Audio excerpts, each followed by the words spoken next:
Hi everyone, thank you very much for stopping by and returning to the old world. Quite recently, on the 17th of August, Mordy and Glory released a video talking about Dwarf Warriors, and he asked the question, are they broken? He came to the conclusion that this is a really, really powerful unit and one that you'll definitely want to use in your forces of the Dwarves for Warhammer, the old world.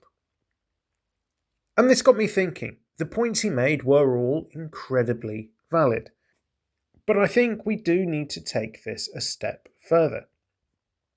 We need to look at the comparables. So today we're going to have a look at the Dwarf Warrior against the alternate pick for pretty much the same role, which is the Longbeard.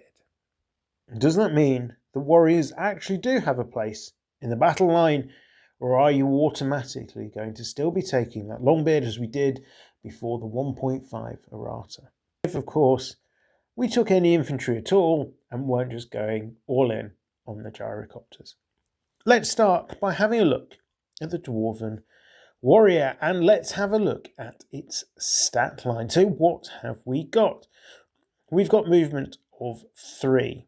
So movement dwarf. They are pretty slow, but stick them in a march column and you're getting 9 inches out of them, so it's still not horrendous. You can also have other things that buff movement if you absolutely need that. Movement, however, as much as movement's an important part of the old world game, isn't the be-all and end-all here. We're about to walk into the more exciting stats. So they've got weapon skill 4. This means the vast majority of things will be hitting them on no better than a 4 up. There's an awful lot of weapon skill 4 and a weapon skill 3 out there. So whilst this doesn't necessarily help their damage output, sure, if you're hitting something with weapon skill 3, you're going to hit on a 3 up. Great. But really, in the same way as with predominantly an Empire player, you want to have veteran state troops, you're really paying those extra points for weapon skill 4 because it adds resilience to your unit. Ballistic skill, don't care about that. We've got no weapons that applies to. Strength 3, that's pretty mediocre. It's bang average.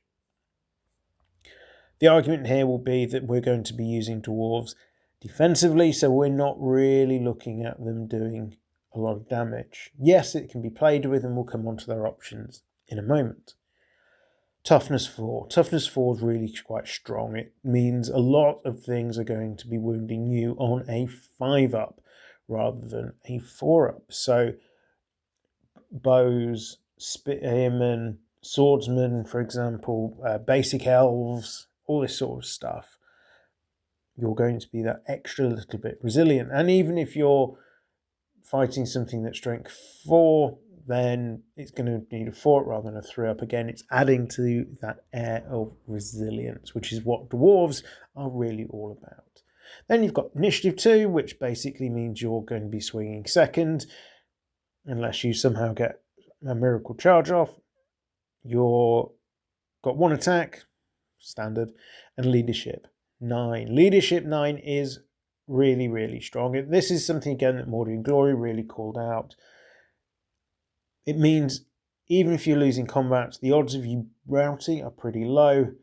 You're probably only going to fall back in good order at the absolute worst. And when we start applying the special rules, they became even more difficult to shift. And you get all of this for 8 points with the equipment of hand weapon and heavy armor, so base 5 up save.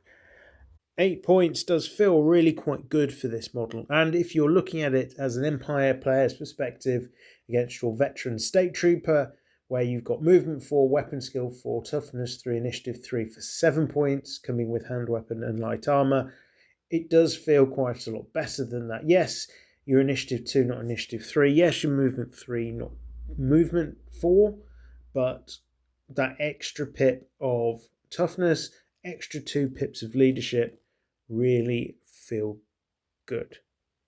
Looking at the special rules they come with, we've got close order, as you'd expect. Hatred, orcs and goblins. I think orcs and goblins, they're a pretty common army. They're quite a popular army.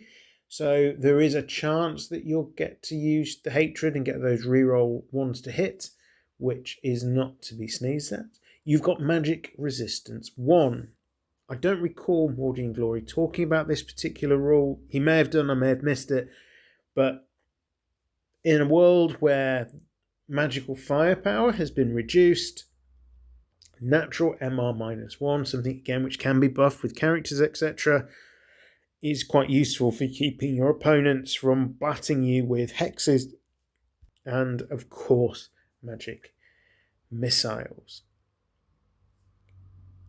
Extra to this, dwarves have the Resolute rule and they have the Shield Wall special rule. So if they're on the receiving end of a really nasty attack, so a charge by lance-armed cavalry, for example, they could just use the Shield Wall rule, assuming they've paid for extra shields, in order to just give ground. And if their opponents follow in, well, either they're going to sit in front of you and get charged in return, interesting choice, or they're going to pile in and count as an ongoing combat, so losing the lance bonuses, etc. Talking of upgrades, there's a few interesting ones here. So you've got great weapons, so for that extra pip of strength, it's only 1 point. That's pretty cheap, I think, for a great weapon, and makes them strength 5. It gives them some armor penetration. All in all, that's pretty dashed useful, but obviously that first turn, if you're using them, you're not going to get many attacks back, if any. You also, for a point, can have shields. So this takes you up from a 5-up armor save to a 4-up armor save against missile weapons. Add in the parry rule, because we've got hand weapons, you've got a 3-up armor save. So you've got a chance to really tank a lot of damage in that first round of combat, even getting a 5-up armor save against lances, which is really good. Thereafter, if you manage to get sucked into that ongoing combat, if you're paying 10 points a model for shields and great weapons, you can now switch to your great weapon. Yes, you're going to take some casualties because you'll be swinging second, but you're looking at that toughness 4 and 5-up armor save to keep you alive against much reduced strength attacks. So again, typically if we're looking at an elf knight or a human knight, something like that, we're probably looking at strength 3 attacks, strength 4 attacks at the most. You're then batting back much harder. Add in that units can be drilled, they can be veteran. I'm not sure, to be honest, that I would pay for veteran for these people. Drilled, quite useful, and you can have a magic standard of up to 50 points. So all in all, yes, I completely agree. They are looking pretty useful, but we need to look at the wider picture. Longbeards. Okay, so this is still a movement 3, ballistic skill 3, initiative 2, 1 attack model. Yes, it normally comes from the core, but if you've got the right character, suddenly these units, I should say, become a core choice. So it's a direct competition with the warriors. Again, we're armed with hand weapons, we're armed with heavy armor as standard, and we're coming in at 12 points. But what we're getting for those extra 4 points, we're getting weapon skill 5. This is truly an elite level of weapon skill. We're hitting virtually everything on a 3. We've got strength of 4, so that means there's very little in the game that we're going to be wounding on anything less than a 4+. In fact, for a lot of things, toughness is going to be 3, so we're going to be wounding on 3s without any upgrades to our weapons. Talking about upgrades to the weapons, one of the big differences, I think, between Longbeards and Warriors is the fact that the Longbeards have Gromwell weapons, so they get a pip of armor penetration, thing that the Warriors lack. When it comes to weapon options, we're looking very similar to the Warriors. So we've already got the veteran special rule, so don't need to pay for that.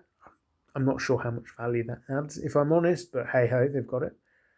They're still getting great weapons at 1 point. They're getting shields at 1 point, and they're also getting access to the drilled special rule at 1 point. I think drilled is something that's really useful for Longbeards. You are going to want them changing formation. So pushing forward onto an objective to start getting those passive points, which is probably something you're wanting to do with big blocks of heavy infantry that are going to be reasonably static. Yeah, you're going to be wanting to push forward those 9 inches and then be able to reform quickly in subsequent turns and carry on moving.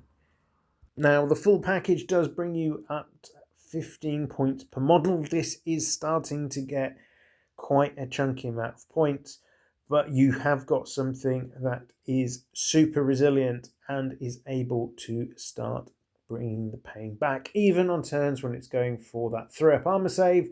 Any attacks coming back, for example, from your Elder, which is the unit champion, they're going to be coming in with, say, that pip of armor penetration, which Knights these days, they've only got 3 up, really, haven't they? You're not getting the 1 up, 2 up on the regular like you used to. So you've got a bit of a chance of doing some wounds back.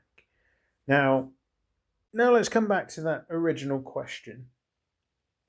The warriors of the Dwarf Mountain Strongholds, are they good? Yes. Are they going to get straight into your army list?